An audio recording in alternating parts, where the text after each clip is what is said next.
Armando, ahora sí, mil disculpas, muchísimas gracias. Estábamos terminando la sesión con Amedeo de Ríos. Cuando nos ponemos a filosofar, esto sí se alarga un poquito más. Pero bueno, Armando, ¿querrás que transmita yo la presentación?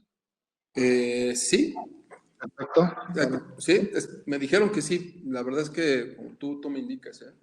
sí, yo aquí la tengo, sin problema. ¿En dónde estás, eh? Estoy aquí en el IOS de Millana, en Polanco. ¿Ahí es tu oficina? Sí, Qué padre. Luego me invitas y platicamos. con todo gusto, claro que sí.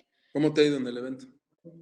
Pues gracias a Dios parece que bien, bueno, buenos comentarios. Aquí creo que los primeros en decir son los que están ya ahorita conectados, que nos digan a ver cómo les ha parecido. Lanzamos por ahí una encuesta, dicen que bien, entonces vamos a ver, Ok. ratificarlo. Bueno, estoy ya proyectando la presentación, tú me vas indicando cómo me voy moviendo. A todos los que están con nosotros, que estaban en la otra sesión, que se están integrando, muchas gracias por el espacio, por la paciencia. Como les he comentado, pueden darle doble clic a la imagen donde está la presentación para hacerla más amplia o poder expandir el ambiente visual con la flecha que está en la parte de arriba del contador de tiempo, haciendo hacia la derecha el espacio de chats y de pools que está en el espacio ocupado. Y les comentaba a todos, estamos en una sesión moderada. Los que nos han pedido por aquí, Oscar Castellanos, Francisco Ascoitia, el acceso por video lo tendremos cuando Armando nos lo indique, ya sea en la sesión de preguntas y respuestas o en el inter de la conversación. Pues Armando, por favor, tú me vas indicando conforme quieras que avance la presentación. Adelante. Gracias, adelante. Bueno, déjenme compartir con ustedes brevemente nada más una información antes de comenzar. Quiero compartir un poquito la semblanza de Armando, de nombre completo, y esto también fue algo novedoso para mí, Edmond Armando Domínguez Camacho, ingeniero industrial del Instituto Politécnico Nacional, con maestría del TEC de Monterrey y diplomados en el IPADE, consultor de estrategia por más de 15 años de empresas AAA como Telmex, Nacional Financiera, MBS Multivisión, Jafra Cosmetics, USA, entre otras, empresas nombradas, todas conocidas. Socio fundador de Board Media Society, creador del método de aceleración empresarial con el que ha capacitado a más de 1,000 ejecutivos de empresas como Xerox, Deportes Martí, Electra, Coca-Cola, Domecq, Pacmail, entre otras también bastante reconocidas. Y me tomé la libertad de agregar esta frase, un comprometido con la creación de riqueza y la calidad de vida de los empresarios. Creo que ese es más de lo que pudiera yo mencionar de ti, Armando. Gracias. Entonces, por favor, bienvenido y adelante. Gracias, Rogelio.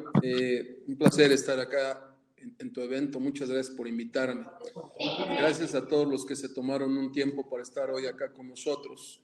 Hoy voy a hablar algunos minutos con ustedes de tres cosas y espero que algunas de ellas les sirvan para las decisiones que están tomando pues, en esta temporada de transición.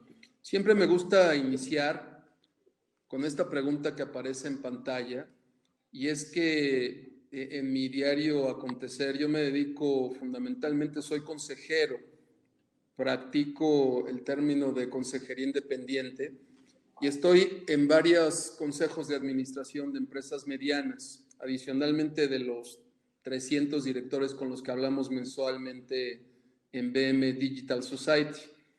Y siempre les digo, oye, ¿tú trabajas duro o trabajas acaso para hacer dinero? No me lo tomen a mal.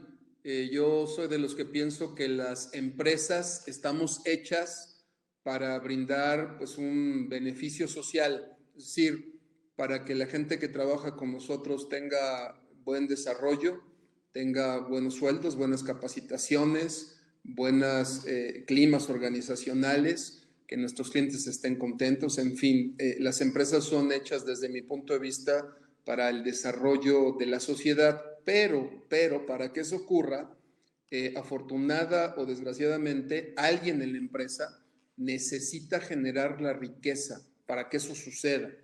Y en mi historia de consejero de muchos años, una y otra vez me encuentro con directores generales de empresas que trabajan muy duro, trabajan muchas horas a la semana, trabajan muy intensamente todo el día, trabajan mucho con sus colaboradores para que las cosas resulten. Pero yo siempre les pregunto, oye, ¿en realidad se necesita trabajar duro o se necesita trabajar para generar riqueza?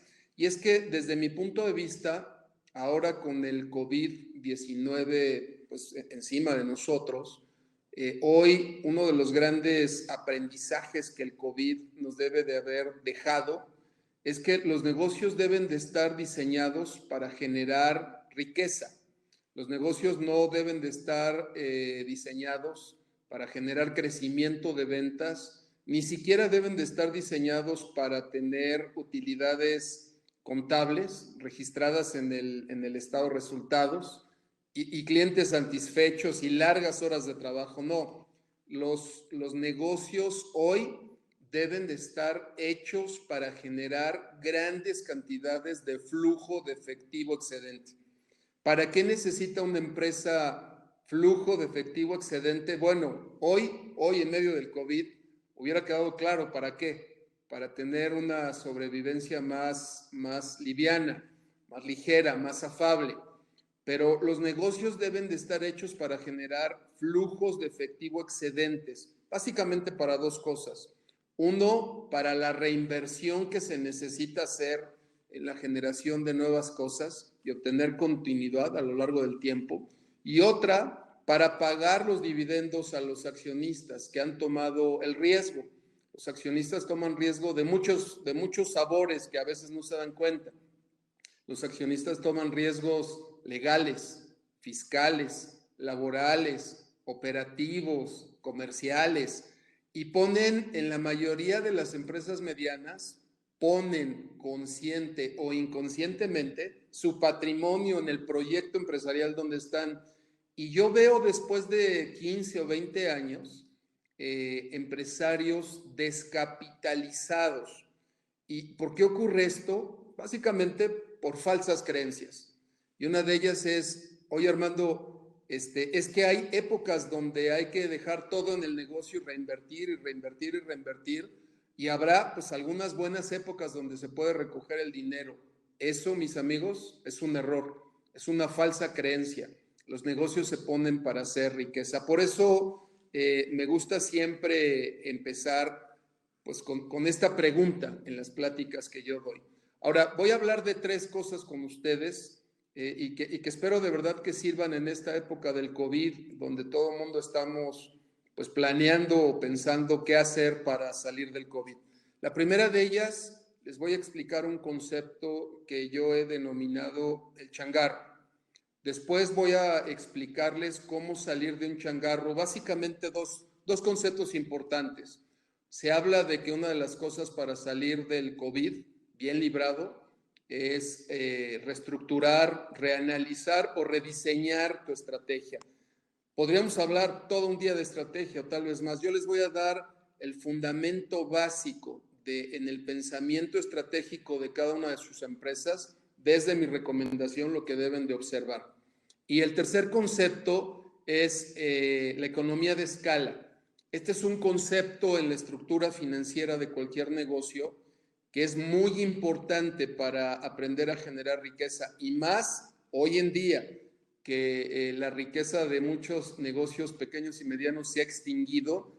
Me parece que es una buena anotación de cómo reestructurar las finanzas en el negocio. Entonces, déjenme hablar a continuación de lo que es un changarro.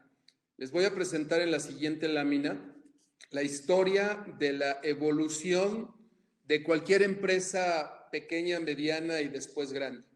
Esto, por cierto, no lo he sacado de ningún libro, lo he sacado de 27 años de hablar a lo largo de estos años con muchas empresas, desde corporativas, donde yo empecé mi formación profesional, hasta las pymes, y hablo de las PY y de las MES. A ver, todas las empresas en una fase 1, pues empiezan emprendiendo. Lo que yo he podido observar es que un emprendimiento pues debe de despegar entre los primeros 2 y 3 años. Si después de los primeros 2 o 3 años el emprendedor no logró monetizar la idea, pues entonces habrá que decir rápidamente adiós. Pero mi interés está en la siguiente etapa, en la etapa 1, en la que yo llamo crecer. La etapa 1, una vez que una idea se pudo monetizar, es una etapa que se distingue fundamentalmente por el foco del fundador, que en las empresas pequeñas y medianas el fundador tradicionalmente es el director general del negocio.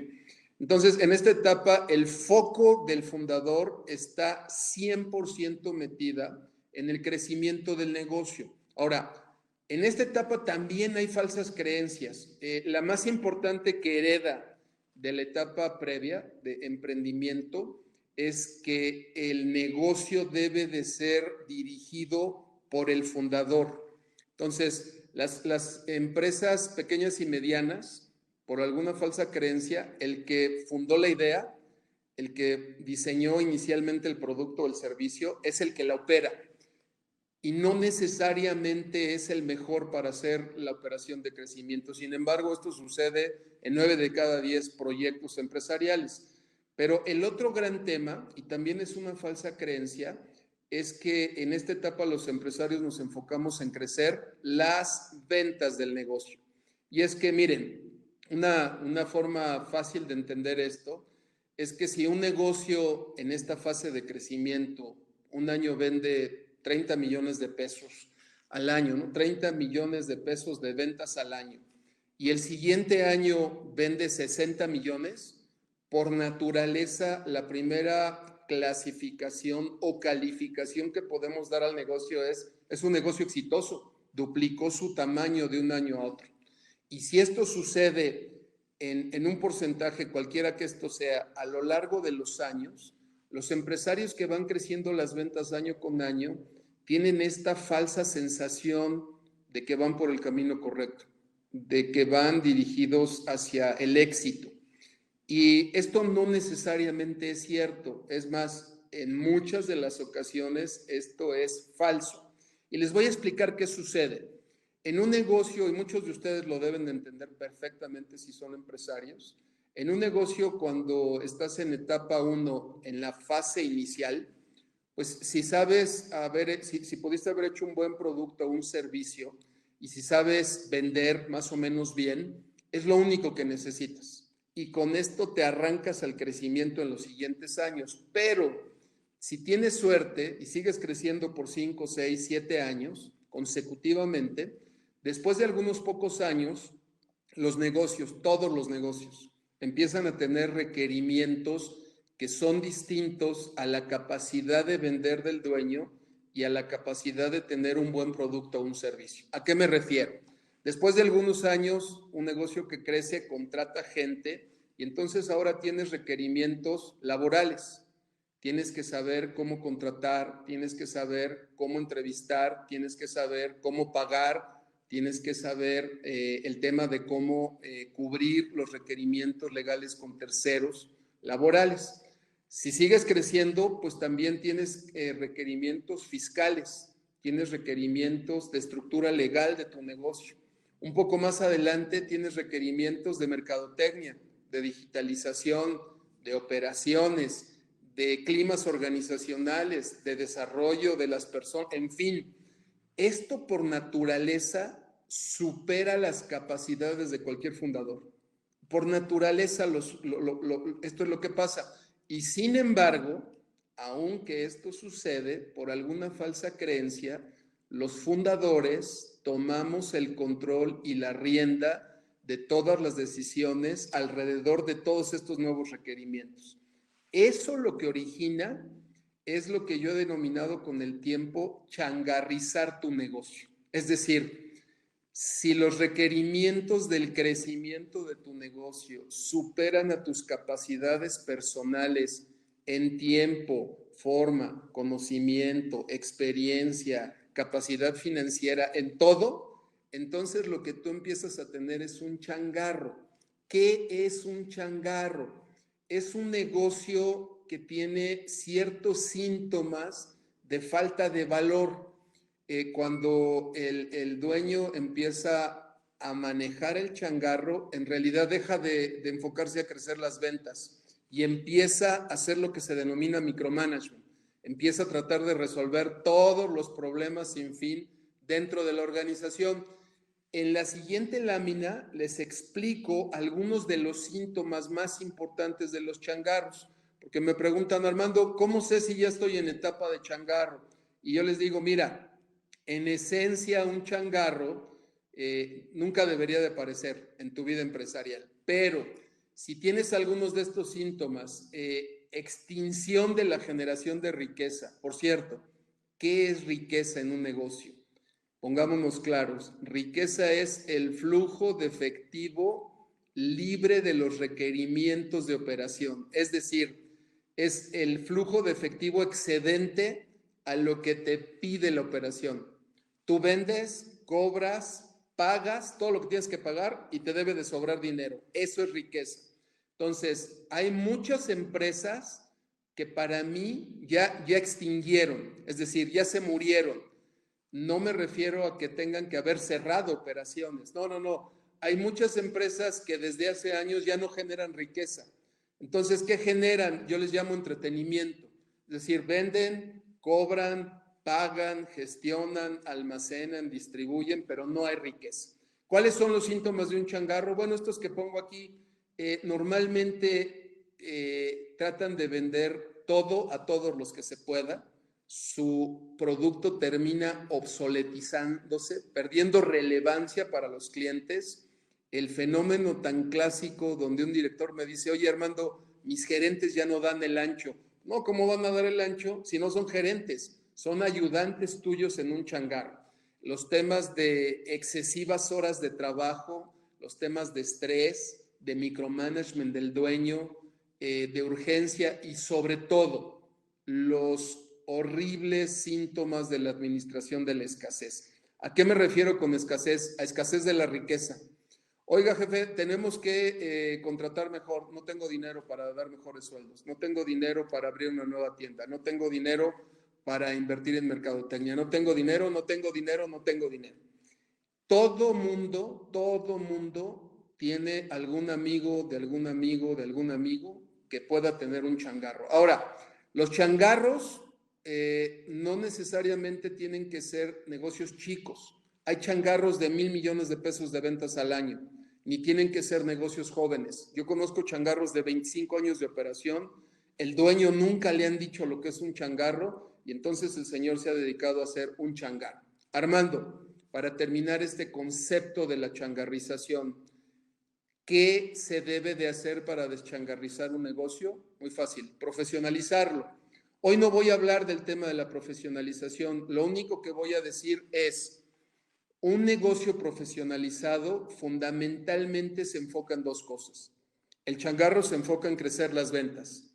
El negocio profesionalizado se enfoca en generar riqueza patrimonial, es decir, flujo de efectivo excedente, y en delegar la operación en un equipo de segundo nivel. Si tú tienes un changarro, tienes alguno de los síntomas, bueno, es momento que hagas reflexión de salirte del changarro y entrar en consecuencia en una profesionalización. Lo que muestra esta gráfica es que el COVID terminó de changarrizar a todos los negocios. Es decir, el COVID, cuando trae el cierre de ventas y sin embargo la continuidad de obligación de pago, pues lo que seca es, extingue el flujo de efectivo, que es exactamente lo que a un changarro le pasa sin COVID. Entonces, lo primero que quiero compartir hoy contigo es este concepto de changarro. Ten mucho cuidado y vivas en un changarro y peor aún si eres dueño. Ahora, segundo concepto, ¿qué hay que hacer para salir del changarro y de facto del COVID? Bueno, lo que hay que replantearse es preguntarse si lo que una empresa hace tiene valor para un cliente. Entonces, en la siguiente lámina, lo que les muestro es, hablando de mucho lo que se puede hablar de la estrategia, es la pregunta que está en la parte superior, siempre me encanta hacérsela a un empresario. Oye, imagínate que yo voy con Rogelio y le digo, oye Rogelio, ¿cuánto tiempo le tomaría a tus clientes encontrar alguna alternativa razonablemente similar a tu empresa, porque pues, el negocio de cada uno es sin igual, pero algo similar, si hoy cerrar las puertas de tu negocio, donde la respuesta de un empresario sea menor a 6 meses. Hay empresarios que me han dicho, Armando, ¿cuánto tiempo? A ver, se cruzan de mi punto de venta al otro lado de la cuadra y ahí encuentran una solución. Y yo digo, cuidado, porque los negocios que no tengan una ventaja competitiva, que les dé un lapso de tiempo en que uno de sus clientes se pueda mover a otra opción, no tienen estrategia. Lo que tienen es un producto y mucha suerte y un changarro atrás de ellos. Entonces, 3 cosas para que tú puedas autoevaluar tu estrategia. Lo primero es, ¿tienes un cliente objetivo establecido? La mayor parte de las empresas me dice que no.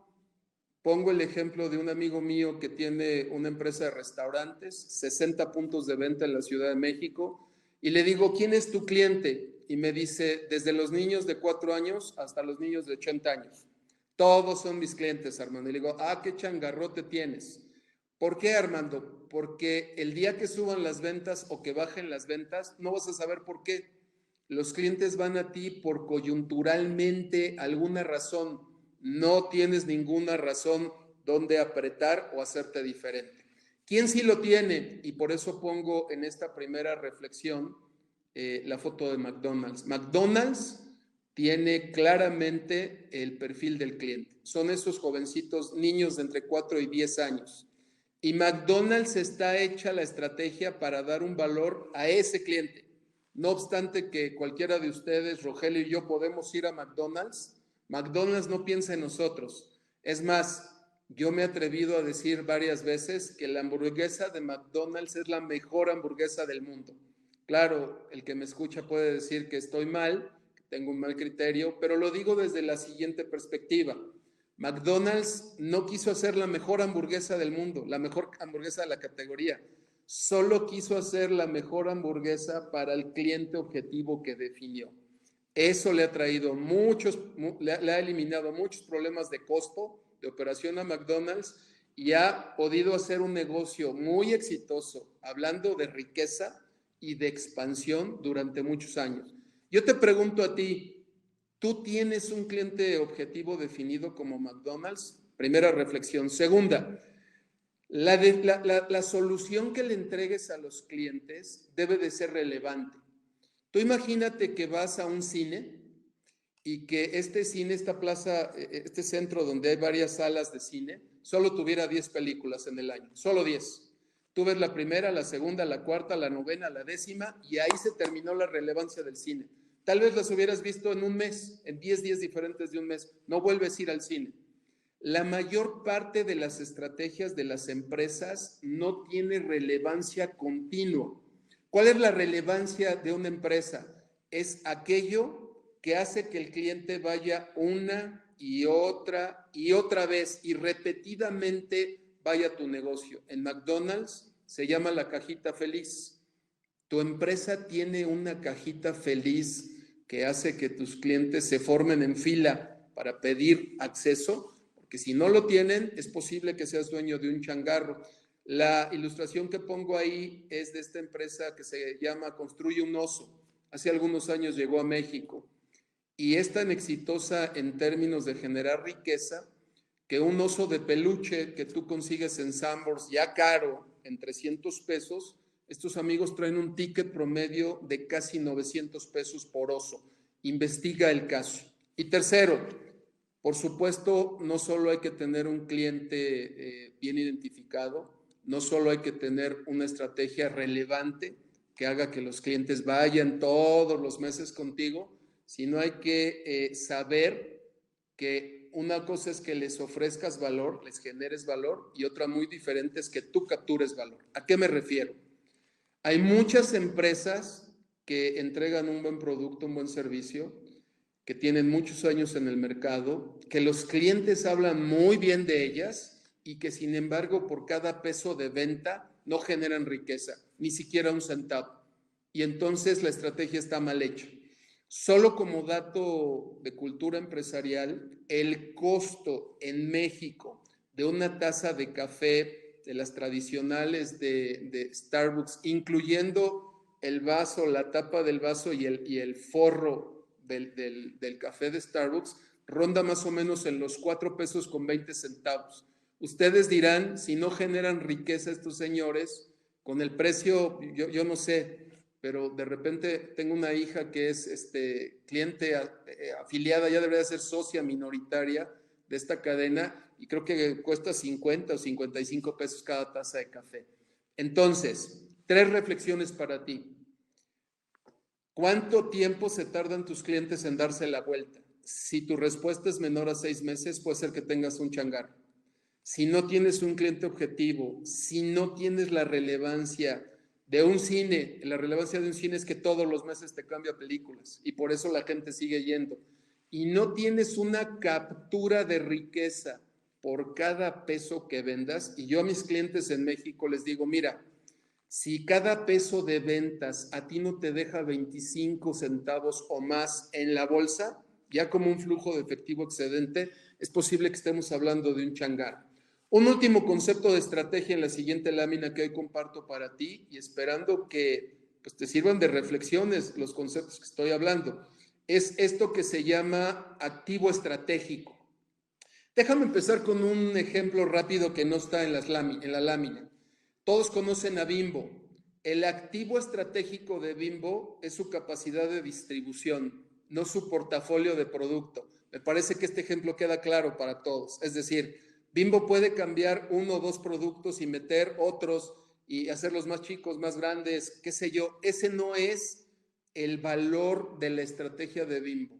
El valor de la estrategia de Bimbo es su capacidad de llegar a cada tiendita por muy lejos que esté. Ahora, cuando yo cuestiono a las empresas si tienen un activo estratégico que genere, por cierto, el patrimonio del fundador, porque esto es muy importante, la estrategia de un negocio pyme debe de responder al plan patrimonial de los dueños. Y esto es algo que está olvidado en las empresas de México. ¿A qué te refieres, Armando? Sí, yo hablo con Rogelio y le digo, a ver, vamos a hablar de tu estrategia, amigo. ¿Cuántos millones de pesos quieres en la bolsa al año? 7 o 10 o 15, perfecto. Con ese dato vamos a ver la estrategia de tu negocio y vamos a ver que la estrategia de tu negocio te genere ese patrimonio. La mayor parte de las empresas que yo conozco está desvinculado el plan patrimonial con el plan de negocio. Ahora, doy ejemplos. El activo estratégico de esta empresa de pizzas no son las pizzas, son los kamikazes que hacen la entrega en menos de 30 minutos. Tal vez por eso los invito a ver la amplitud del portafolio de pizzas y verán que no existe amplitud. Ellos no venden más de 7 diferentes tipos de pizza porque ese no es su negocio. El activo estratégico refleja en dónde hace riqueza el negocio. Segundo ejemplo, Zara con Z. El activo estratégico de estos amigos es la rotación y la mala calidad de sus productos, así como lo escuchan. Claro, se escucha muy duro, por eso en los libros ponen moda y alta rotación. ¿En dónde está el activo estratégico? En la mala calidad. Tú imagina, yo tengo hijas que compran en Zara prendas y saben que les duran 3 meses y a los 3 meses vuelven a comprar y a los 3 meses vuelven a comprar y a los 3 meses vuelven a comprar. Esta es la fórmula de relevancia de Zara. Yo te pregunto, ¿tú tienes un activo estratégico o solo tienes un producto? Finalmente, el de las películas, que ya lo había anunciado.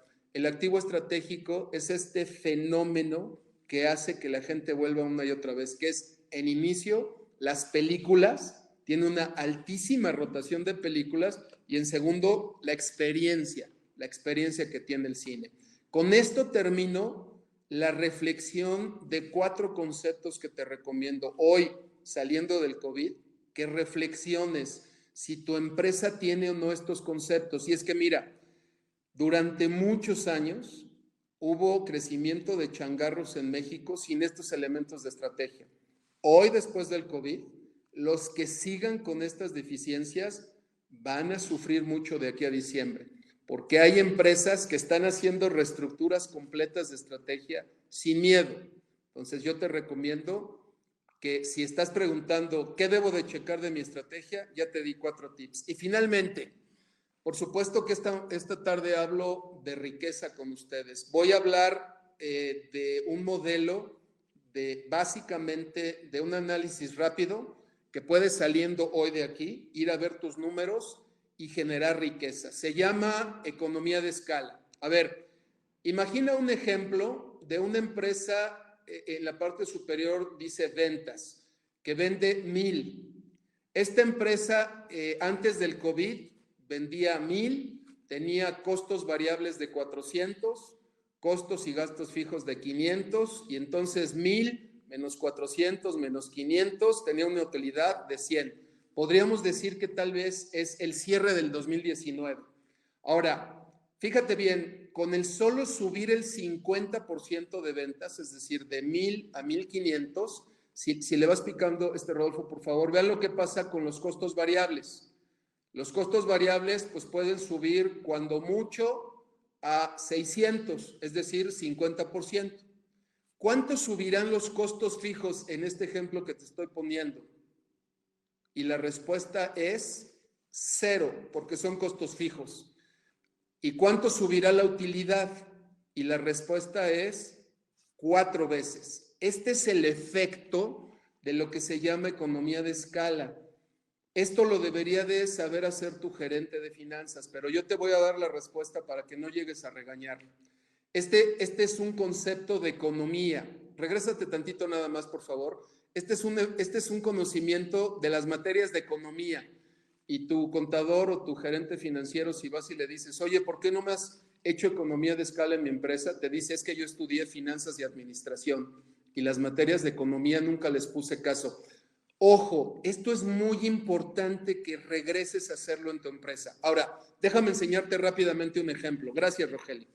Estos son los números de una empresa que es real. Es una maquiladora en Tijuana.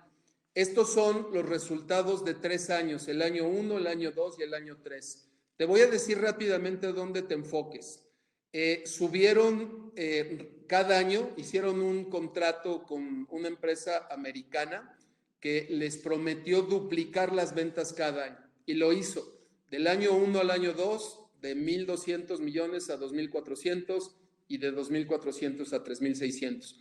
Ve rápidamente su integración de costo, gasto y utilidad de operación. Te voy a decir algo relevante.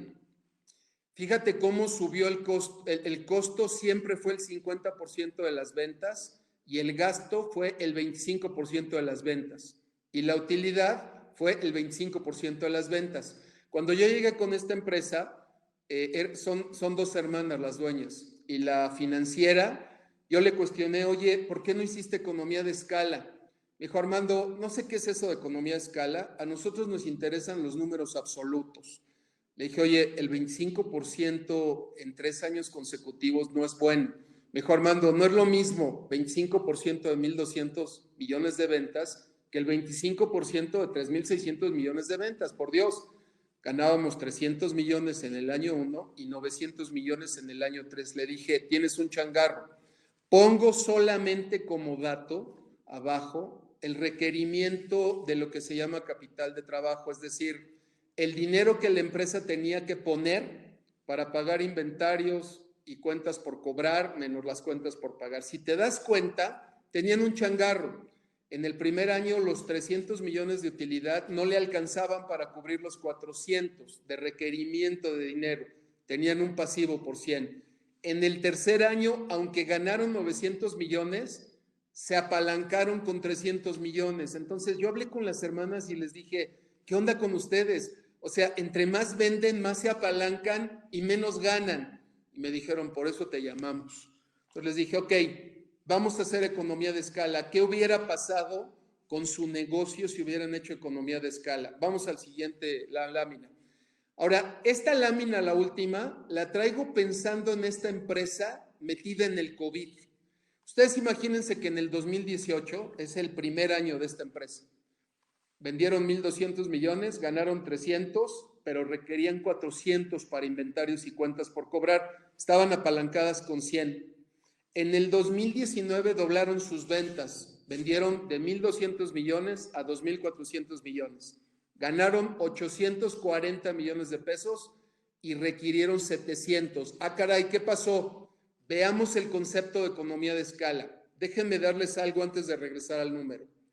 La mayoría de los changarros, dije, se enfocan en vender más. Este era un changarro. Cuando las empresas se deschangarrizan, se enfocan en ganar dinero, no en vender más. Oye, Armando, ¿cómo me puedo enfocar en ganar dinero sin tener la presión de vender más? Muy sencillo. Empieza a reducir los porcentajes proporcionales de costo y de gasto en relación a las ventas. Vean, por favor, el segundo renglón, el de costos. Empezaron en el año 2018 con 600 millones de pesos de costo, es decir, el 50% de las ventas. En el segundo año, si hubieran sido una empresa enfocada en ganar dinero, no hubieran permitido tener el 50% de costo. Lo hubieran bajado por lo menos al 45%. ¿Cómo se hace esto, Armando? Bueno, si yo le compro a Rogelio 100 botellas de plástico para agua, me las dan 10 pesos, pero si le compro 300, no dejo que me las den 10 pesos, hago que me las den 9. Esta es la economía de escala en costos. Ahora en gastos, vean el cuarto renglón de gastos. Pasaron, yo les dije, deberían de haber pasado de 300 millones, que es el 25% de las ventas, a solo el 20% de las ventas. ¿Por qué, Armando? Porque ustedes tienen un director de finanzas. El director de finanzas gana lo mismo cuando la empresa vende 1,200 millones de pesos o 1,400 o 2,400. Y como esto, tienen muchos gastos que no tienen que aumentar. Bueno, vean el resultado de haber hecho una economía de escala en el 2019. Ahora ganaron 840 millones de pesos, pero solo requirieron 700. Ya no están apalancadas. Hubieran ganado 140 millones de pesos. Oye, Armando, y en el 2020 nos cayó el COVID. Y como nos cayó el COVID, vamos a vender no la mitad del 2019, vamos a vender casi la mitad del 2018. Ok, si tú traes una economía de escala desde el 2018, entonces para el 2020, con COVID o sin COVID, tendrías que haber bajado el 5% más del costo, del 45% al 40%, y el 2% sobre el gasto, del 20% sobre las ventas al 18% sobre las ventas. Vean qué interesante efecto. Aún vendiendo 700 millones, mi utilidad sí es menor que la del 2018, pero con muchas menos venta, y vean mi capital de trabajo. Quiere decir que aún con el COVID, con una empresa disminuida, esta empresa hubiera ganado 294 millones de pesos, menos 220 millones de capital de trabajo, hubiera tenido todavía riqueza generada. Queridos amigos, es una fórmula secreta en una empresa para, aún en tiempos de disminución de ventas, generar riqueza. Estas son las aproximaciones. Yo les dije, para pasar de changarro a no ser changarro, tienes que dejar de pensar en crecer las ventas y crecer la riqueza. Oye, Armando, ¿entonces tengo que bajar las ventas? Sí, bájalas.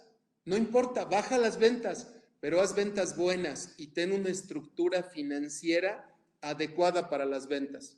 Entonces, con este concepto, hoy trato de darles alguna idea.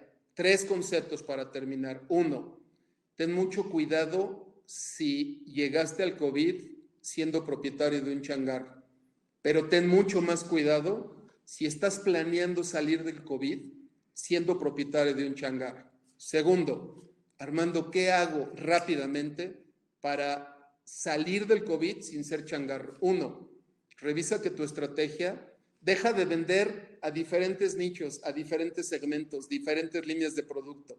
Enfócate en un nicho, en un segmento. Sé relevante. Genera tu propia cajita de McDonald's. Tu cajita feliz le llama, ¿no? Me parece. y trata de construir lo que se llama un activo estratégico. Ya te dije el de McDonald's, ya te dije el de Bimbo, ya te dije el de Sara con Z, ya te dije el de estas Domino's Pizza. Trata de construir con esos ejemplos un activo estratégico. Y 3, oye Armando, todo eso suena muy bien, está padrísimo, pero mientras, ¿qué hago con el flujo de efectivo? Regresa a tu empresa y asegura que salgas con una estructura financiera mucho más hacia generar riqueza que hacia querer crecer las ventas. Termino diciendo, yo tengo clientes hoy estoy en 14 consejos de administración. Y en esos consejos de administración, a diferencia de otros clientes que tengo, los otros clientes que tengo están preocupados porque van a vender menos de la mitad de lo que ellos esperaban vender. Y obviamente no van a ganar riqueza. Si tú eres un empresario que hace economía de escala todos los años, créeme, no te tardas más de 2 años en con la mitad de las ventas generar riqueza. Gracias por su atención. Muy amables. Espero que algunos de estos conceptos sean de ayuda inmediata para sus empresas. Les quisiera decir que, como una falsa creencia de muchos empresarios, yo en mi experiencia personal empecé a aprender mejor cómo hacer negocios cuando me afilié a una red de directores generales. Fui, como muchos de ustedes, a escuela, cursé 2 maestrías, tengo 10 diplomados, contraté a muchos consultores y, sin embargo, cuando me senté en una mesa con 10 directores generales de este lado del escritorio y nos empezamos a cuestionar nuestras decisiones, mi vida cambió para bien. Yo los invito a que en su lugar de origen, donde ustedes estén, acudan a un grupo o formen un grupo de directores generales y se cuestionen entre ustedes cómo hacen los negocios. No hay mejor aprendizaje para mí que ese. Gracias. Rogelio, muy amable por la invitación. Armando, no, pues te agradezco muchísimo. La verdad, bueno, tenemos aquí ya un par de preguntas y bueno, pues sí, agradecerte definitivamente esta experiencia práctica de cómo hacer que las cosas realmente se vean como el negocio las necesita y como el dueño las espera, ¿no? Que en este caso el bienestar, la salud de la organización y el bienestar y la salud del dueño, del empresario, que pues pone todo sus sueños, sus esfuerzos, sus canicas y todo a esta iniciativa.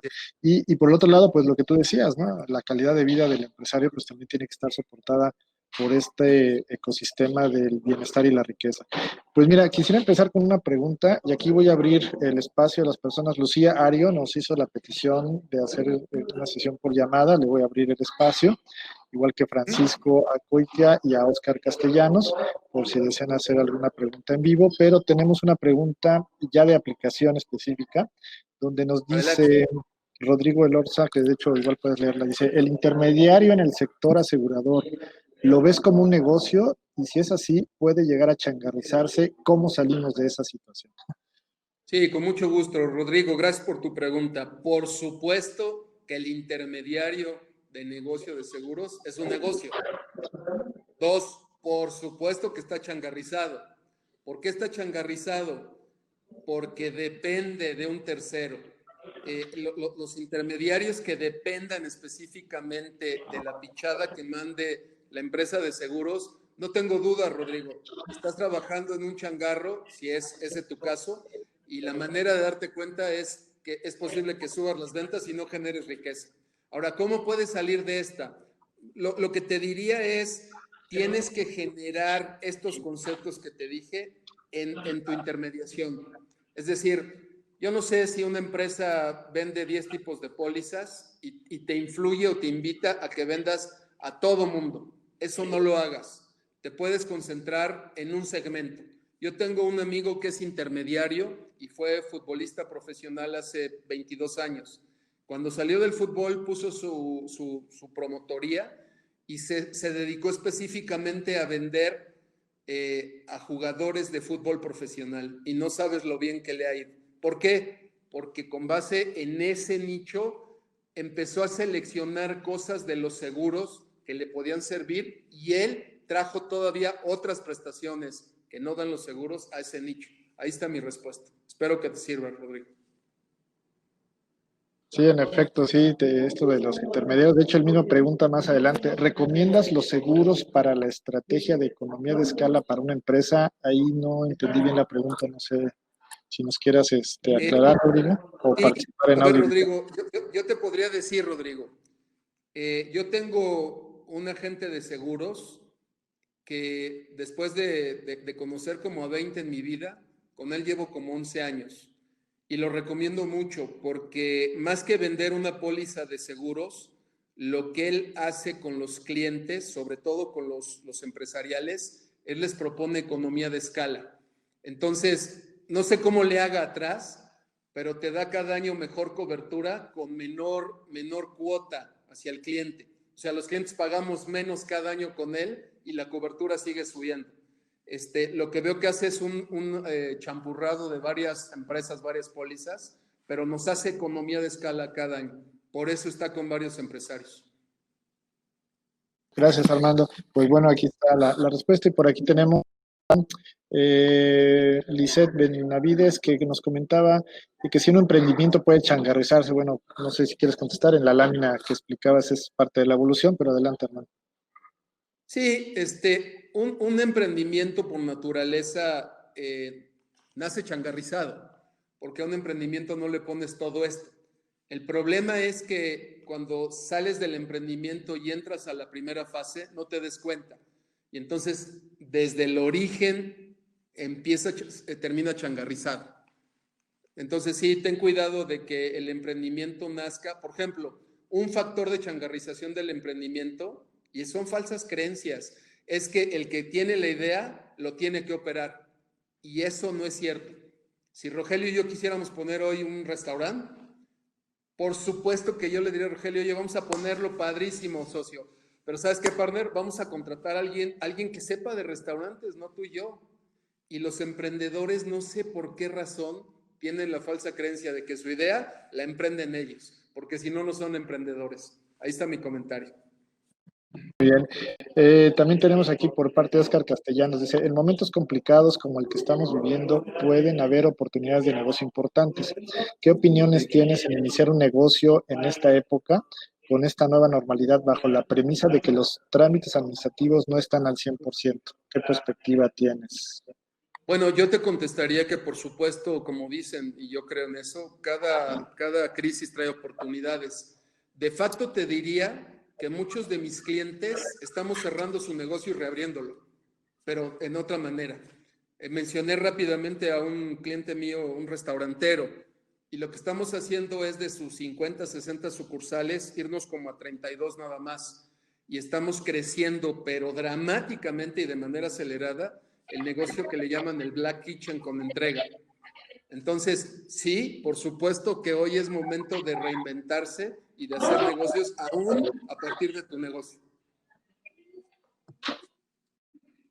Ok, tenemos también por aquí de Cristian Cervera, dice, ¿cómo impactar esta ideología de generación de riqueza en una comunidad de dueños de empresas, en una ciudad donde no se cuenta con la conciencia empresarial, son dueños tradicionales? Pues No sé si mira, lo está... que no sé cómo hacer, puedo ayudar, es contáctame y di que me escuchen en una plática y verás que yo los presiono mucho. A ver, es un tema de falsa creencia, déjame decirte rápido. Si hoy vamos al escenario de una mesa con 10 personas adictas al alcohol, el primero le dice al segundo, oye, ¿verdad que estando en este tema alcohólico es como se vive mejor? Y el segundo le dice, sí. Y ellos dos le preguntan al tercero y al cuarto y al quinto. Rápidamente los 10 dicen, oigan, entonces estamos nosotros bien. Los que están mal son los sobrios, los que están allá afuera. Ok, esto mismo pasa en una comunidad de empresarios changarrizados. Los empresarios changarrizados son muy chistosos. Van con otro y le dicen, oye, ¿verdad que la vida es difícil, que hay que trabajar 16 horas? Sí. ¿Verdad que no siempre se hace dinero? No. ¿Verdad que hay escasez? ¿Verdad que hay que meterse al micromanagement? Sí, sí. Y esto se lo preguntan entre 10 empresarios changarrizados y llegan a la misma conclusión que la mesa de gente con adicción al alcohol. Entonces, alguien tiene que llegar a esa mesa y confrontarlos fuertemente y decir, miren, aquí hay un empresario no changarrizado. Esas son las formas socialmente que yo encuentro. No sé si te doy respuesta. Hecho, Armando, el hecho es romper ese paradigma, ¿no? O sea, la creencia en el mismo entorno, pues genera la misma creencia, pero de manera histórica, ¿no? Y con ejemplos como los que te puse, yo he llegado a algunas mesas de grupos de empresarios y así en vivo le digo, a ver, sácame tus estados financieros. Ahorita te voy a decir qué hacer con tu empresa para changarrizarla. Y más o menos es el ejemplo que les puse de las hermanas. Y entonces la gente dice, ah, caray, sí se puede. Otra es, a ver, empieza a tomar esas decisiones, ¿no? Porque esto es lo que debes hacer, ahora cómo lo llevas a la práctica, ese es el otro reto, ¿no? Porque estás tocando pues todo ese esfuerzo, toda esa creencia, entonces... ¿Sabes cuál es el reto ahí? Es que no hay una licenciatura de dirección general.